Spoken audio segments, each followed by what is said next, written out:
Aprendemos que para nosotros los creyentes, la fe gira alrededor de una crisis, que es una crisis de tipo relacional. Nosotros no tenemos crisis de tipo intelectual. Los creyentes no tenemos crisis de tipo intelectual con respecto a la fe. ¿Se entiende? Porque nosotros sabemos que Dios existe. Sabemos que Dios existe. Entonces no tenemos cuestionamientos de quién hizo este mundo y todo ese tipo de cosas, porque sabemos que Dios existe y que Dios es el creador de todas las cosas y nuestro propio creador. Para los creyentes, la fe gira alrededor de otra clase de crisis, que es más parecida a una crisis de relación entre dos personas que se aman. ¿Sí? Algunos podrían poner como ejemplo como una especie de crisis, como las crisis de pareja, ¿no? Donde cuando hay crisis de pareja, ¿qué es lo que ocurre? Cuando la relación se tensa en una pareja, las preguntas, las dudas surgen. ¿Será que me ama? ¿Me ama? ¿No es justo lo que me está diciendo? ¿No es justo lo que me está haciendo? Bueno, eso es a nivel de pareja, a nivel de amigos también, ¿sí? A nivel de seres queridos, de familiares. En la relación con Dios es semejante, es parecido, porque nuestro cuestionamiento no es si Dios es real, si Dios existe o no. Ese no es nuestro cuestionamiento. Cuando las cosas se ponen difíciles en nuestras vidas, la relación se tensa y los cuestionamientos aparecen en forma de esta pregunta: si Dios me está amando, si Dios me amara, ¿por qué me pasa esto? Si Dios me ama, ¿por qué permite que me pase esto otro? ¿Es Dios justo conmigo después de todo lo que yo, ¿no? Y ahí sacamos nuestro currículum espiritual para ponerlo en la cara de Dios y que mire de que Él no es justo. De acuerdo a nuestro desempeño, nuestro gran desempeño espiritual, no es justo que nos esté pasando esto a nosotros, ¿sí? A veces nos hacemos mal en compararnos con otras personas, ¿sí?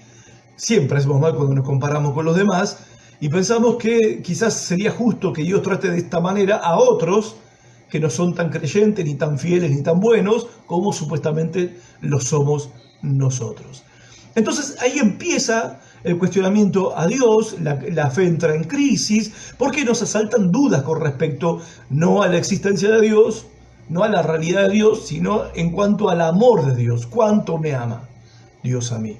Bueno, sí, sé que me ama, dice que me ama, la Biblia dice que me ama, bueno, pero esto que me está pasando parece que contradice su amor, contradice su amor. Dios es justo, Dios hace justicia. Bueno, pero esto que me está pasando contradice mi sentido, no el de Dios, mi sentido de lo que es justo. Porque ahí también hay que ver lo que nosotros decimos que es justo o consideramos que es justo, es nuestra propia balanza. ¿Ok? No significa que Dios tenga la propia balanza nuestra para determinar qué es justo y qué no es justo. Pero en definitiva, cuando estamos en esta situación, la pregunta que vos y yo tenemos que responder, cuando nuestra fe está bajo ataque de esta clase, la pregunta que tenemos que responder vos y yo es si Dios merece nuestra confianza, cualquiera sea la situación que nos toque atravesar. Esa es la gran pregunta cuando nuestra fe está bajo ataque. En primera instancia por las dudas en cuanto a su amor y en cuanto a su justicia. ¿Merece Dios nuestra confianza? ¿Merece tu confianza? Dios, aunque las circunstancias que estás viviendo sean difíciles, duras, dolorosas o trágicas. Bueno, vimos también muchos ejemplos en la Biblia de hombres y mujeres como Abraham, como Moisés, como David, como Ruth, también Pablo y otros hombres y mujeres de fe, que ellos dicen que sí. Nosotros vemos la historia de ellos, la experiencia de ellos, obviamente después que pasó, ellos tuvieron que atravesar esos valles de dudas, esos valles de confusión, y en medio de atravesar esos valles de dudas y de confusión, en medio de atravesar esos tiempos oscuros de su fe, ellos decidieron confiar en Dios, porque creyeron que Dios merecía que se confiase en Él. Y vemos después que los resultados en sus vidas les dieron a ellos la razón. de verdad Dios merecía la confianza de ellos, creo que también Dios merece nuestra confianza. La segunda parte, lo que hablamos el jueves pasado, aprendimos, cuando hablamos de nuestra fe cuando está bajo ataque, en este caso, de cuando estamos atravesando cosas que no entendemos, que no sabemos la causa de por qué nos está pasando lo que nos está pasando, que no entendemos el por qué. Y la cuestión acá pasa en que la fe se transforma en una confianza en Dios, aunque no entienda el porqué de las cosas. Una fe como la de Habacuc, que dijo Habacuc, aunque la situación esté terrible, aunque haya hambre, haya piojera, esté todo mal, aunque esté enfermo, aunque esté pasando por tribulaciones, aunque esté llorando por esta situación, con todo esto yo voy a confiar en Dios. Y voy a alegrarme, voy a buscar mi gozo y mi alegría en Él, y Él me ayudará a elevarme por encima de estas circunstancias. O sea, aunque, como dice ¿sí? el refrán del Martín Fierro, aunque vengan degollando, acá estamos firmes, ¿sí? Confiando en Dios. La fe de Habacuc, no la fe de Jacob, que él dijo, si Dios me bendice, si Dios me sostiene, si Dios me provee, si Dios me ayuda, si Dios hace todo lo que yo pido, necesito y deseo, entonces Él va a ser mi Dios. Yo voy a creer en Él, voy a confiar en Él, voy a seguirlo, voy a orarle, voy a leer su Biblia, voy a ir a la iglesia, tipo haciéndole un favor a Dios. Ahora, todo esto, si es que Dios actúa conforme a lo que yo espero. Y aprendimos que la fe no tiene nada que ver con este sí creo, sí Dios. O sea, un sí condicional, un sí con condiciones. No, la fe genuina es una fe aunque, es una confianza en Dios aunque, la fe de Habacuc. Ahora, también aprendimos la clase pasada, o la charla pasada, el jueves pasado, de que lo más valioso que nosotros tenemos en nuestras circunstancias, que cuando nos toca enfrentar momentos oscuros en nuestras vidas, es la preciosa promesa que tenemos de la presencia continua de Dios con nosotros. No tenemos una promesa en la Biblia de que vamos a entender el porqué de todas las cosas. No tenemos una promesa. No hay ninguna promesa de esa clase. Pero sí hay una promesa, hay muchas promesas, donde Dios promete estar con nosotros cualquiera sean las circunstancias. En Hebreos capítulo 13, siempre digo el capítulo solamente porque aspiro a que ustedes después vayan en la Biblia y busquen y lean todo el capítulo. Hebreos 13 dice, el mismo Dios ha dicho, no te dejaré y no te desampararé. Y en Mateo capítulo 28, verso 20, el Señor Jesucristo le dijo a sus discípulos, yo estaré con ustedes todos los días hasta el fin del mundo. Promesa que nos llena de consuelo, de ánimo, de fortaleza y de poder para enfrentar los momentos oscuros de nuestras vidas, cuando nuestra fe está bajo ataque. Hoy vamos a mirar, hoy vamos a pensar en esto, ¿no? Que la fe fracasa cuando mira para atrás, cuando mira hacia el pasado.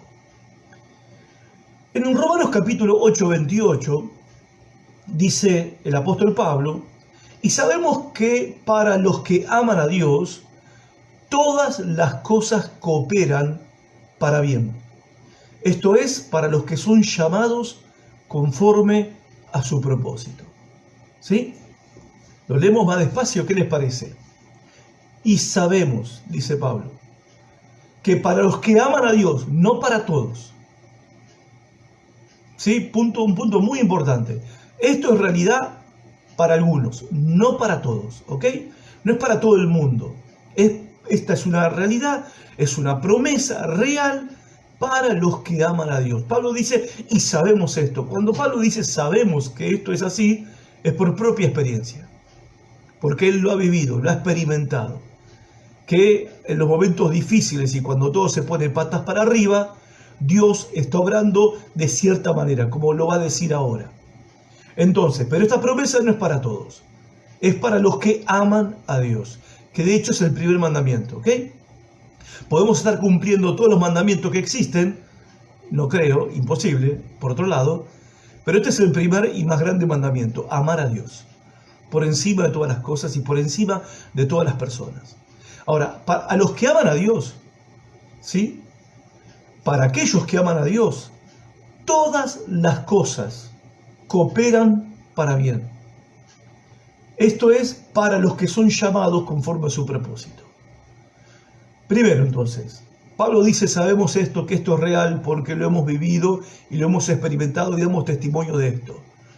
Que aquellos que aman a Dios van a tener esta experiencia, no todos, sino los que aman a Dios en verdad. Para los que aman a Dios, todas las cosas que les ocurren en la vida van a cooperar para su bien. No dice que le van a ocurrir cosas buenas en la vida siempre. No. Dice que todas las cosas que le ocurren en la vida, buenas y malas,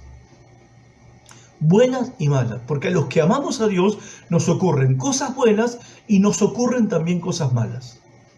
¿Sí? Eso de pare de sufrir es un verso, ¿ok? Es un verso. Y los que creen que Dios todos los días va a hacer un milagro para resolver los problemas, también es una ilusión. O sea, es uno de los problemas de los que hablamos la semana pasada, ¿no?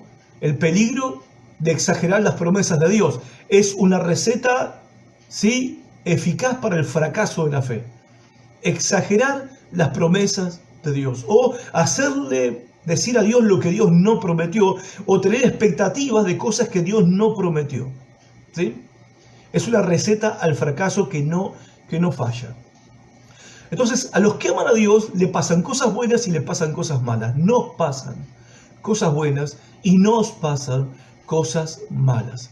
Pero dice Dios que dice Pablo, que Dios hace que todas esas cosas cooperen para bien, para nuestro bien. Esto es, y después aclara, ¿para quién? Para aquellos que son llamados conforme a su propósito. Aquellos que amamos a Dios porque Dios nos llamó primero, o porque Dios nos amó primero, como dice Juan en su primera carta. Amamos a Dios porque Dios nos amó primero y somos creyentes porque Dios nos llamó a la fe. Dios nos llamó en un momento de nuestras vidas para que vengamos a Cristo.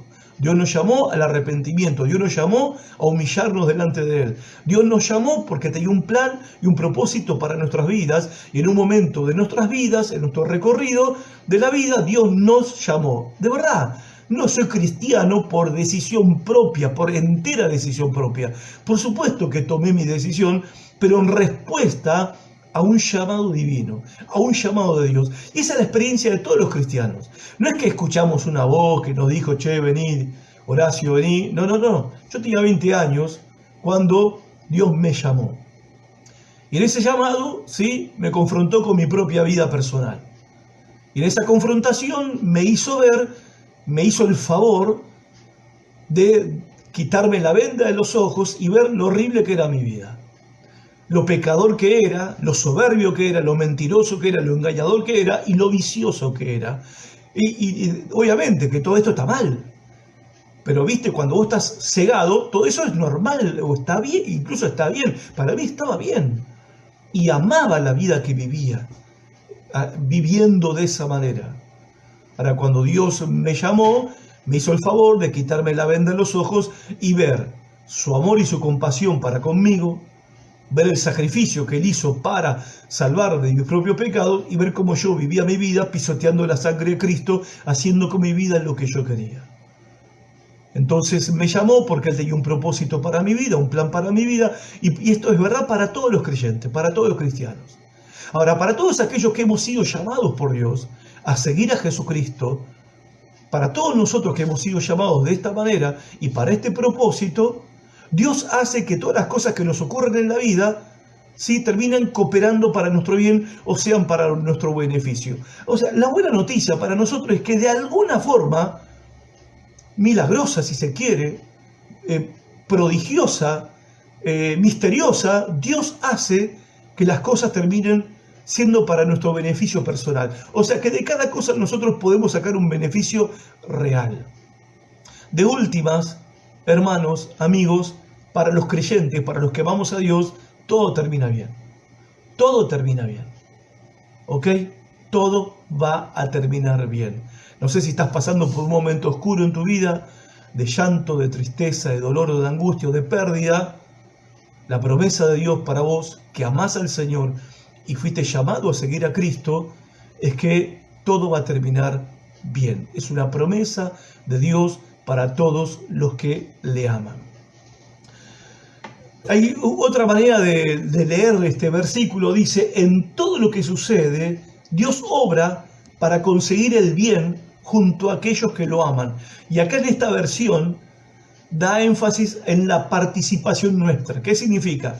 Que Dios hace que las cosas cooperen para nuestro bien, trabajen juntas, las situaciones buenas o malas que nos toquen vivir, trabajen juntas para nuestro beneficio, pero no trabajan juntas aisladas de nuestra participación, porque en este caso Dios también hace que nosotros participemos en el proceso para que las cosas terminen resultando a nuestro favor. No es que somos pasivos en esto o simplemente espectadores de lo que Dios está haciendo. Bueno, Dios lo hace, sí, es verdad, es obra de Dios, pero Dios lo hace con nosotros y a través de nosotros. Y en lo personal soy testigo de que esta promesa es verdad. En los problemas que me ha tocado enfrentar en la vida, las dificultades y momentos difíciles que hemos tenido que enfrentar como familia en nuestra vida, en estos años de caminar con Jesús y de seguir con Jesús, podemos dar fe de que Dios ha sido fiel en cumplir esta promesa. Dios ha sido fiel en cumplir esta palabra en nuestras vidas. ¿Sí? Pasan cosas, hermanos. Las cosas pasan. Algunas cosas pasan para bien, otras cosas pasan para mal. Es verdad. Y otras cosas pasan más allá de nuestro control, cosas que no podemos controlar. Pero en todas estas circunstancias de la vida, nosotros podemos comprobar la fidelidad constante de un Dios que va a usar las situaciones de la vida para nuestro beneficio y que nos hará participar a nosotros en este proceso, porque también nosotros, o a través de nosotros, las situaciones van a cooperar. Si tenemos una actitud de fe y si tenemos confianza en Él, participaremos de este proceso glorioso de que todas las cosas que nos ocurren en la vida terminarán siendo un beneficio y que de todo salga algo bueno para nosotros. No estoy diciendo no hay mal que por bien no venga, porque eso es falso. No es verdad, ¿ok? No estoy ponderando el mal, no estoy glorificando el mal, no estoy diciendo que el mal sea algo bueno. No. O sea, esa frase de que no hay mal que por bien no venga, bueno, no, por lo menos para nosotros los cristianos no tiene nada que ver, ¿ok? Para nosotros es a los que aman a Dios, Dios hace que todas las cosas cooperen para nuestro beneficio, porque Él nos llamó a seguir a Cristo. Y Él hace esta obra en nosotros y también a través de nosotros, participando nosotros en este proceso. Cuando nosotros encaramos de esta manera la fe, esta clase de fe va a ser recompensada, aunque no entendamos por qué pasan las cosas que pasan. ¿Se entiende? Porque no vamos a entender todas las cosas. Algo hablamos la semana pasada y hoy quiero hablar un poquito más de esto. Esto de querer tener una respuesta a los porqués. A los porqués, ¿por qué esto? ¿Por qué lo otro? ¿Por qué? ¿Por qué Dios? ¿Por qué? En Juan capítulo 9 se relata una historia que ilustra dos maneras de enfocar lo que Pablo habla y es la promesa de Dios en Romanos 8:28, ¿sí? A los que aman a Dios, todas las cosas ayudan a bien. Ok. Hay dos maneras de enfocar las experiencias de la vida que nos ocurren a todos nosotros. Esta historia comienza donde comienzan muchos enfermos, porque en Juan 9 nos encontramos con un ciego de nacimiento. ¿Y dónde empiezan los enfermos o lo que nos hemos enfermado alguna vez? En la cuestión de las causas. ¿Qué pasó? ¿Por qué? ¿No? ¿Por qué? El por qué a mí. ¿Sí? La pregunta que todos hacemos. La pregunta. Ahora, ellos se encuentran, Jesús y los discípulos, con un ciego de nacimiento. Y los discípulos quieren averiguar el porqué. Los discípulos miran el pasado. Recuerden que estamos hablando acerca de la fe que fracasa cuando mira para atrás. La fe que fracasa cuando mira hacia el pasado. La fe que fracasa cuando busca las causas, ¿sí?, de los problemas que nos toca enfrentar, los males que nos toca enfrentar en la vida. No siempre hay respuestas para esos porqués. Los discípulos preguntan porque quieren averiguar qué fue lo que pasó allá atrás, que para que este hombre sea ciego hoy. Y le dicen a Jesús, le preguntan a Jesús, ¿quién pecó para merecer este castigo? ¿El ciego pecó o sus padres pecaron? Fíjense la teología, la doctrina, la cosmovisión que tenían los discípulos. Si le pasa esto, es por algo le pasa. Y para ellos ese algo era el pecado. Algún pecado había cometido, alguien cometió un pecado en el pasado. Primero, los padres cometieron algún pecado y ahora el hijo está llevando la maldición. Para los que sostienen la teoría de las maldiciones del pasado que te persiguen hasta el presente y que los pecados de tu abuelo te persiguen hasta el día de hoy. Bueno, Jesús va a destruir esa teoría. En Juan capítulo 9 Jesús destruye esa teoría. La destruye totalmente. Y después la pregunta es, ¿quién pecó? ¿Este o sus padres? ¿Cómo puede pecar para nacer ciego? ¿Acaso pecó en el vientre de su madre? O sea, ¿de qué cosa extraña están hablando? ¿Alguien puede cometer un pecado en el vientre de su mamá? Pero bueno, esta era la cosmovisión normal en el tiempo de Jesús y los discípulos son representantes de esta mentalidad, de esta forma de pensar. Si algo malo te está pasando, por algo debe ser. Bueno, un poco es la doctrina de los amigos de Job. Job, en medio de su sufrimiento, seguía sosteniendo su integridad, defendiendo su integridad delante de Dios y delante de sus amigos, que lo acusaban a Job de que por algo le estaba pasando lo que le estaba pasando. Y Job no aflojaba. Job decía, no, pará, si me van a ayudar, ayúdenme a pensar en otro sentido, porque yo sé lo que soy y yo sé cómo vivo y he vivido mi vida delante de Dios y Dios lo sabe también. Y todos en el pueblo son testigos de la clase de vida que yo he llevado, pero los amigos de Job insistían, no, algún pecado oculto tenés que tener. Si no, no te puede pasar todo esto. No te puede agarrar esta plaga, no te puede pasar que se murieron tus hijos, no te puede pasar que quedaste quebrado económicamente, no te puede pasar todo esto si no hay alguna causa. Dios te está castigando por algo. Bueno, este tipo de mentalidad era la mentalidad que tenían también los discípulos de Jesús. Ahora, la respuesta de Jesús no deja ningún lugar a las dudas. Jesús dice, ni él pecó, ni sus padres. O sea, el problema no está en el pasado. La causa de esta situación no la busques atrás, no la busques en el pasado, porque no la vas a encontrar. Ni él pecó ni sus padres, sino que esto sucedió para que la obra de Dios se hiciera evidente en su vida. O sea, el enfoque de Jesús no es hacia lo que pasó, sino hacia lo que va a pasar. Hacia las consecuencias que va a haber a raíz de esta enfermedad. Y una de las consecuencias que va a haber a raíz de esta enfermedad es que la gloria de Dios se va a manifestar en él. De hecho, se manifestó. Jesús llamó al ciego y lo sanó. Y el ciego de nacimiento recuperó la vista.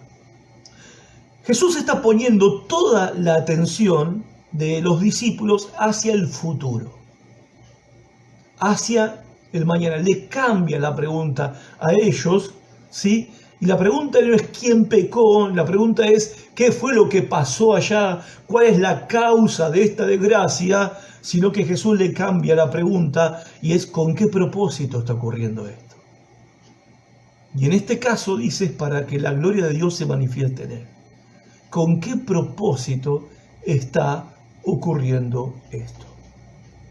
La respuesta de Jesús ofrece una especie de resumen conciso de lo que la Biblia responde con respecto al sufrimiento. ¿Sí? No vale gastar energías intelectuales, mentales, espirituales, emocionales, rebanándose la cabeza y amargándose la vida, preguntándose por qué. No sirve. Así que dejémonos de preguntarnos por qué y de querer comprender y entender todos los por qué, Porque ya, bueno, lo vimos la semana pasada, en el libro de Job ya se nos dijo que esa es un área que para nosotros no es accesible por ahora. No es accesible entender los porqué de todas las cosas, ¿sí? Entonces, y que nuestra ¿cómo decirlo? Nuestro debate intelectual o nuestra especulación sobre los porqués son palabras necias, especulaciones tontas de personas que creen que saben algo cuando no sabemos nada, que es juntamente lo que Dios le dijo a Job cuando se apareció en los últimos capítulos, ahí en el relato del libro de Job, y le dice a Job: ¿quiénes son ustedes para oscurecer el entendimiento? ¿Quiénes son?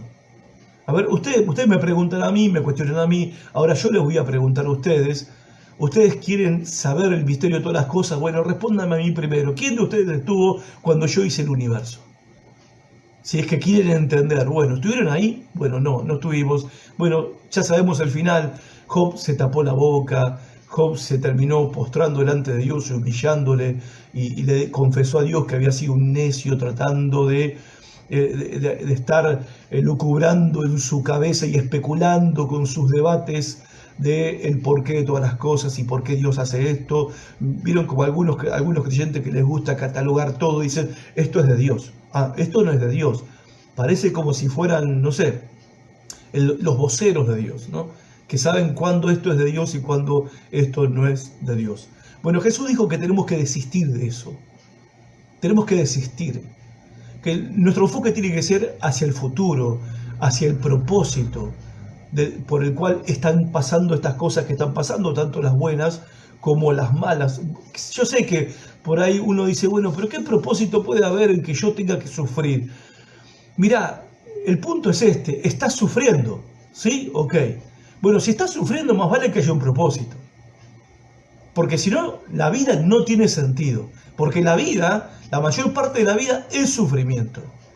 Yo sé que por ahí para vos que estás sufriendo no es ninguna clase de consuelo que yo te diga que tenés que pensar en el propósito o en las consecuencias benéficas que el sufrimiento van a traer sobre tu vida, ¿sí? No te representa ningún consuelo porque no te resuelve el problema hoy. No quita tu sufrimiento hoy. Pero bueno, ¿qué otra cosa? ¿Qué otra opción tenemos? ¿Cuál es la otra opción? Porque si el sufrimiento no tiene un propósito, entonces vivimos en un mundo que todo es un accidente y ni siquiera vale la pena vivir. O sea, la vida no tiene sentido y sabemos que no es así. Pablo dice que todas las cosas cooperan para bien para aquellos que han sido llamados conforme a su propósito. Que entendemos, que creemos que nuestras vidas tienen un propósito, que la vida tiene un propósito. Entonces, si la vida tiene un propósito, si nuestras vidas personales, cada una de nuestras vidas, tiene un propósito dado por Dios, entonces nuestro sufrimiento también tiene que ver con ese propósito. Por lo menos esto es lo que nos enseña toda la Biblia. En otra oportunidad le preguntaron a Jesús acerca de la muerte de 18 trabajadores en una construcción en Siloé. La pregunta fue: ¿por qué murieron esos 18? ¿Eran más pecadores que los demás? Y por eso sufrieron ese terrible accidente. Dios los estaba castigando porque eran más pecadores que los demás. Y también en este caso, el Señor Jesús se niega a responder esa pregunta y les devuelve otra pregunta. Y la otra pregunta que Jesús les hace, o sea, la cuestión no es si murieron porque eran más pecadores que el resto. La pregunta es si ustedes están listos y están preparados para morir. ¿Están listos para morirse con la seguridad de que van a ir a los brazos del Señor, que se van al cielo? ¿Están listos para morirse si les cae a ustedes la torre encima, como se les cayó a esos 18? O sea, de nuevo el enfoque de Jesús no es hacia las causas de por qué pasó lo que pasó, ese terrible accidente donde murieron 18 obreros, sino que el enfoque de Jesús es hacia el futuro. Jesús los confronta con su destino eterno. ¿Estás listo? ¿Estás preparado para morir si es a vos quien te ocurre la próxima vez un accidente como ese? Entonces Jesús lo saca de esa idea de mirar para atrás en busca de explicaciones. Muchos se pasan años de su vida y muchos reniegan de su fe, abandonan su fe porque no le encuentran explicación a las cosas que le han pasado o que le están pasando. Bueno, Jesús nos dice en su palabra que tenemos que desistir de ese intento. Tenemos que desistir, tenemos que dejar de mirar para atrás, mirar a las causas y tratar de buscar explicaciones y respuesta a todos los porqués, ¿sí? Porque eso va a hacer naufragar nuestra fe. Y nuestra fe sufre justamente ataques, ¿sí? Es atacada por nosotros mismos. O sea, como que nosotros mismos boicoteamos nuestra propia fe cuando tenemos este enfoque en los momentos oscuros, difíciles y duros de nuestras vidas. Jesús nos invita a mirar hacia adelante. Esa es la verdad. ¿En busca de qué? De propósitos redentores, de propósitos santificadores, de propósitos salvíficos, salvadores de Dios a través de esto que nos toca pasar en este momento a nosotros. En definitiva, las preguntas que miran hacia atrás en busca de una causa y sobre el porqué de todas las cosas, la Biblia no ofrece una respuesta definitiva. No la ofrece. No la busques, no la hay, no la vas a encontrar. Pero lo que sí hace la palabra de Dios es presentarnos una esperanza para el futuro. ¿Se entiende? Porque en definitiva, la fe cristiana se trata de esperanza. Y la esperanza tiene que ver no con el presente. La fe es para el presente. Pero la esperanza tiene que ver con el futuro, tiene que ver con el mañana. Y la esperanza en la fe cristiana, en la fe del Evangelio, es que hasta el sufrimiento puede ser transformado para que produzca buenos resultados y beneficios para nuestras vidas y para la gloria de Dios. Algunas veces, como en el caso del ciego, la obra de Dios se manifiesta por medio de un milagro dramático, como fue el que hizo Jesús. En otros casos, como de muchos enfermos que oran pidiendo por su sanidad y su sanidad no llega o nunca llega. Y en todos los casos, lo que nos enseña la Biblia es que todo sufrimiento ofrece una oportunidad de que la gloria de Dios se manifieste. Ahora, la gloria de Dios se puede manifestar, ya sea que tengamos que enfrentar el sufrimiento y soportar tiempos de debilidad, porque cuando estás enfrentando el sufrimiento te sentís débil, o la obra de Dios se puede manifestar en tu vida a través de la fortaleza que se recibe cuando uno recibe un milagro o una respuesta a la oración. Uno se siente fuerte. Ahora, ya sea en la debilidad o ya sea en la fortaleza, la obra de Dios o la gloria de Dios se manifiesta en los creyentes. ¿Se acordarán del apóstol Pablo? Cuando Pablo le pedía y le encarecía y le rogaba y le suplicaba a Dios que le saque ese aguijón que tenía clavado en su carne, ese tormento que no aguantaba más, y el Señor le dijo, no, soportá, mi gracia es suficiente, mi gracia, ¿sí? Mi poder se perfecciona en tu debilidad. Mi poder se perfecciona en tu debilidad. O sea, tu debilidad, tu sufrimiento tiene un propósito redentor, un propósito superior, un propósito espiritual, un propósito poderoso. Y vos vas a ser beneficiado con esto. A tal punto que Pablo llegó a decir, ahora me jacto cuando estoy débil. Y me glorío cuando estoy débil, cuando soy débil, cuando me siento débil, porque sé que en ese momento de debilidad el poder de Dios está reposando sobre mi vida. Hay muchos ejemplos y testimonios de esto, de esta clase de experiencias. Uno de estos testimonios y ejemplos es la vida de Joni Eareckson Tada. Ella es una mujer ya grande, siendo una adolescente sufrió un accidente y quedó paralítica. Ella era creyente. Una creyente común, de una iglesia común, ella norteamericana, y quedó paralítica. Bueno, ella obviamente pasó por todas las crisis que te imaginas que puede pasar a alguien que le pasa eso, que le ocurre una desgracia como esa en esa etapa de la vida, ¿no? Ahora, ella se terminó convirtiendo en una especie de profeta, en el buen sentido de la palabra, ¿sí? una especie de profeta para los discapacitados de la iglesia. Porque los discapacitados de la iglesia, los discapacitados que son creyentes, sobrellevan su discapacidad con ese sentimiento de culpa, de que algo habré hecho mal para que me esté pasando lo que me está pasando. Y Joni Eareckson Tada, ella se convirtió, su vida, su testimonio, ella es predicadora y es maestra de la palabra de Dios, se convirtió en un consuelo y un ánimo para todos los cristianos que tienen que enfrentar una vida de discapacidad. ¿Sí?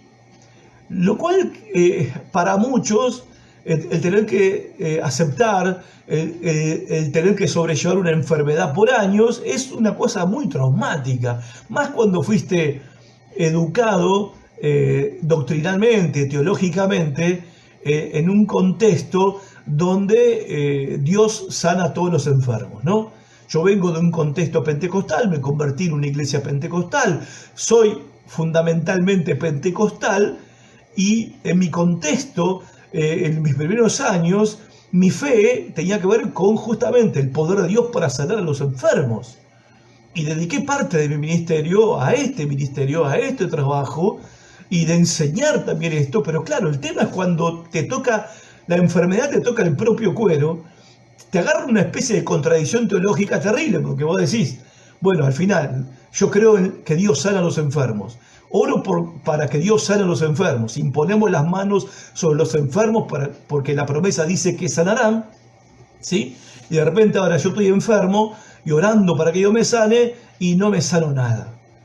Entonces cuando vos tenés esa idea de que de repente, bueno, si te pasa eso porque algún pecado tenés, y bueno, lo vivís con un trauma y con una culpa, ¿sí? Y Dios ha usado a esta clase de creyentes que han enfrentado tragedias en sus vidas y se han sobrepuesto a la tragedia, aunque ella sigue todavía en una silla de ruedas, siendo ya una mujer adulta, sigue todavía en una silla de ruedas, pero Dios ha levantado a estos hombres y mujeres para comunicarnos a la iglesia que la gracia de Dios es mayor en cualquier circunstancia que nos toca vivir en la vida. Y que, como pasa en ella, ¿qué vemos ahora en la vida de ella? Vemos la gloria de Dios. Yo no sé si esta mujer se hubiera transformado en la mujer que es hoy si no hubiera ocurrido el accidente que ocurrió. Yo no sé si esta mujer hubiera sido de tanto beneficio, de tanta ayuda para tanta gente en la iglesia como lo ha sido y lo sigue siendo, si no hubiera tenido esa experiencia horrible en la vida.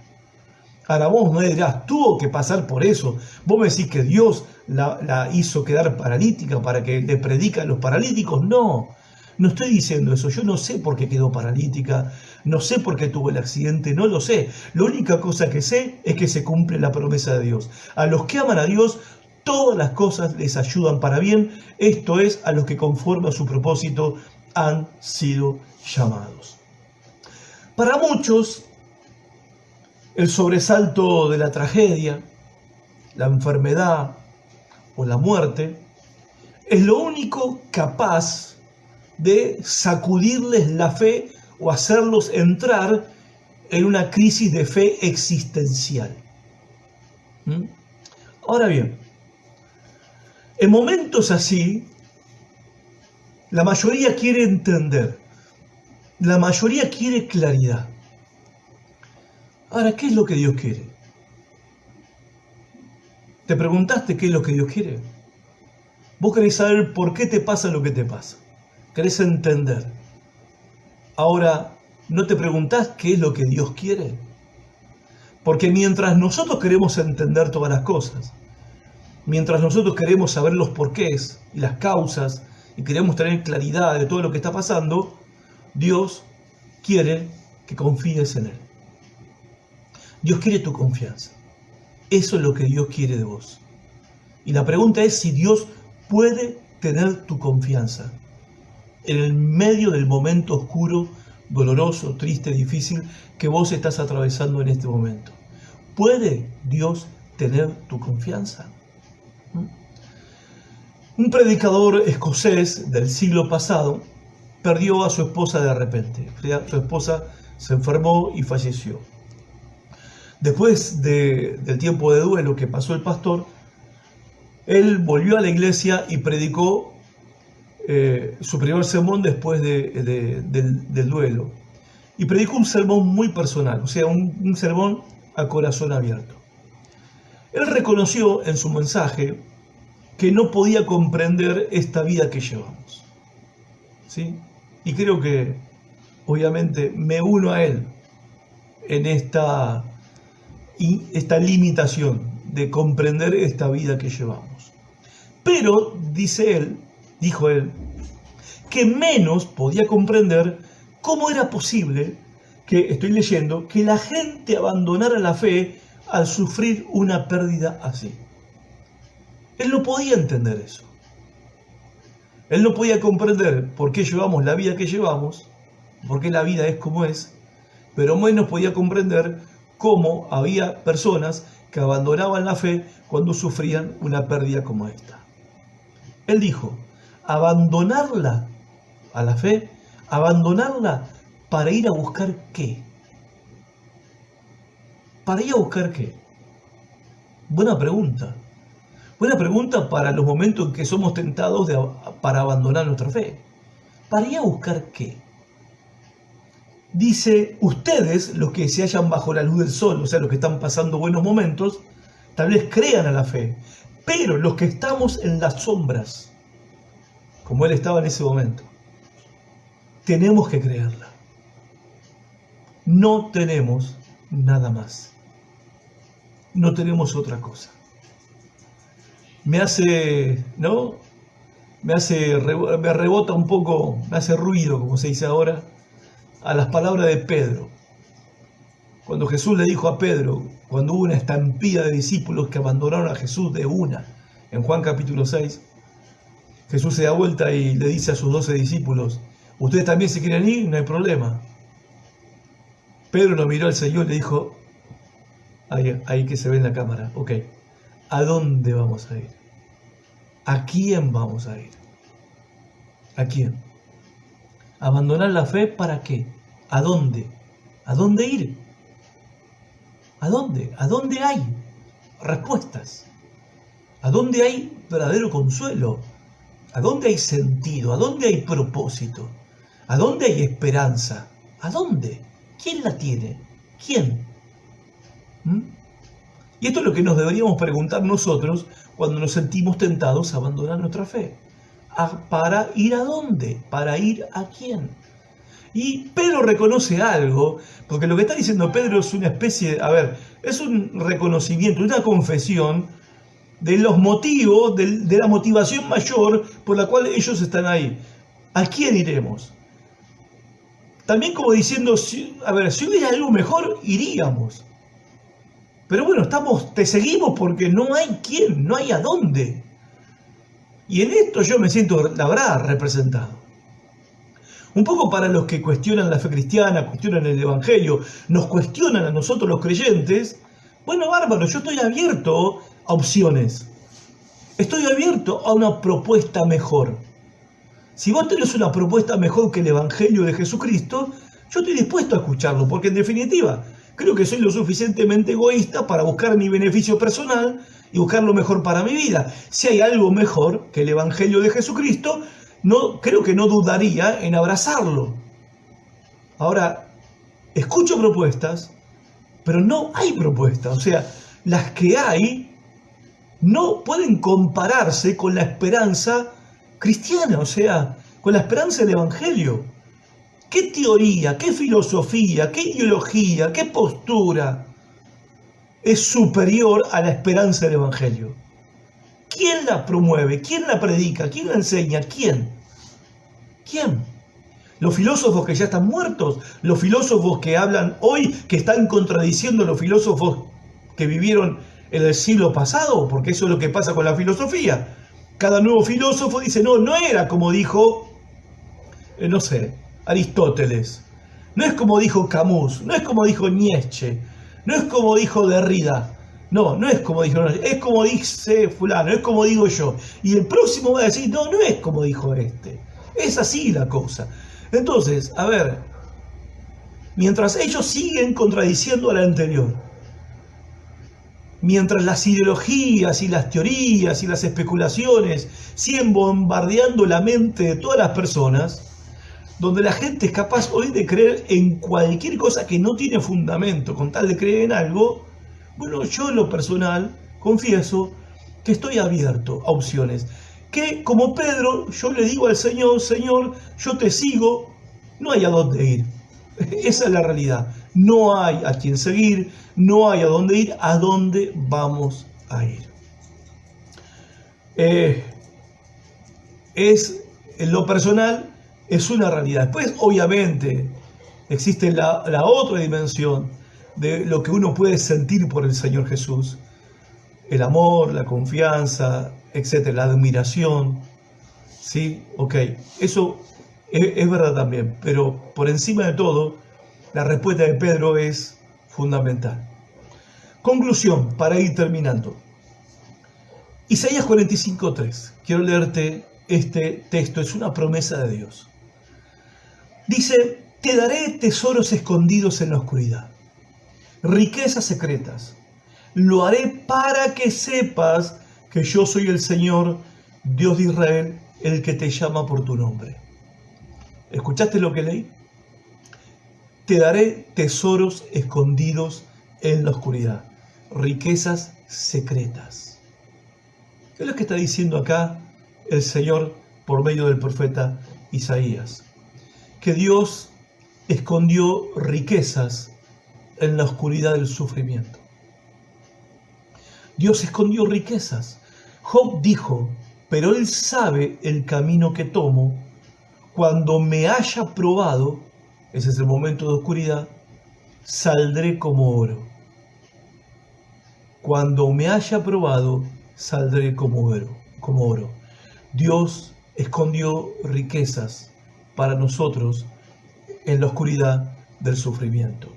El apóstol Pedro en 1 Pedro capítulo 1 dice, estas pruebas solo son para probar tu fe, para demostrar que es fuerte y pura. Está siendo probada como el fuego prueba y purifica el oro, y tu fe es mucho más preciosa para Dios que el simple oro. Entonces, si tu fe permanece fuerte después de siendo probada por pruebas de fuego, les traerá mucha alabanza, gloria y honor el día en que Jesucristo será revelado al mundo entero. Y noten el énfasis en el futuro. Después que haya sido probado por pruebas de fuego, les traerá. Y acá habla de las riquezas ocultas, del sufrimiento, las riquezas ocultas en la oscuridad del sufrimiento. Les traerá mucha alabanza, mucha gloria y honor a ustedes. Te traerá, o sea, el enfoque hacia el futuro, hacia los beneficios redentores de ser fieles al Señor Jesús en medio del sufrimiento.